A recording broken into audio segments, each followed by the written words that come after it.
Amabutike 16 n'amazu y'ubudandarizo bw'imiti farumasi ane yahiye aratokombera mw'isanganya ry'umuriro wadutse mw'ijoro ryo kuri wa 19 Ruhuhuma umwaka wa 2025 muri Galerie Diko ifatanye naho benshi bita mu Gatoki nk'uko umukuru w'igisagara ca Bujumbura abimenyesha.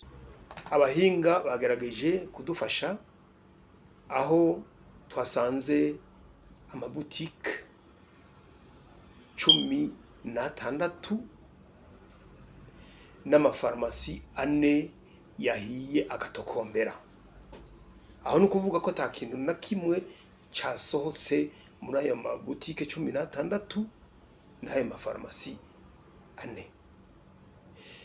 Muti rero ivyononekaye turabizi, ati none vyo bifise agaciro kangana gute? Ntivyatworoheye kugira ngo tumenye agaciro k'ivyo bintu kuko bene ivyo bintu bari bakiri mu marira. Urumva umuntu ari mu marira ntiyoheza ngo akubwira ati ivyononekaye hononekaye ibi nivyo vyononekaye atariko igiciro niki. Ivyo navyo twamenye, ariko cyo twamenye coco nuko ata muntu yasinzikarijwe ubuzima n'umuriro.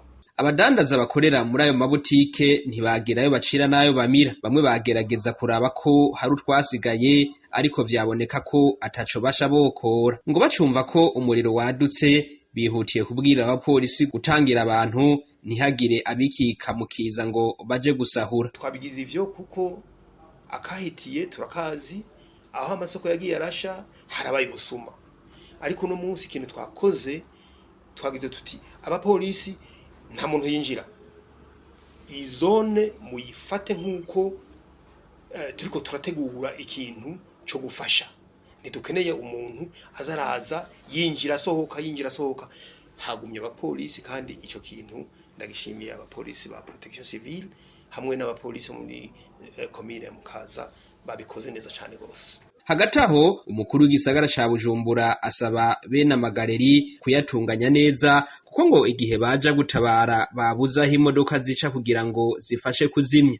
Ikindi Jimmy Hatungimana asaba abadandaza ngo nukuja mu mashirahamwe y'ubwishingizi kugira ngo hadutse ibiza baronke ababashumbusha. Nagomba ndabamenyeshe yuko aya magaleri dufise mu gisagara ca Bujumbura, reka ndabivuga uko nyene uko biri. Aya magaleri yubatswe nabi,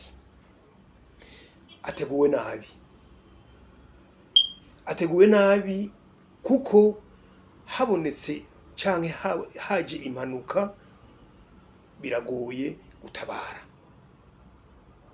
Nico gituma rero naciye mfata ingingo yuko ejo nzohamagaza abantu bose bafise amagaleri ndetse n'abakomiseri b'amasoko, twicare hamwe twige ico kibazo turabe ico kogwa.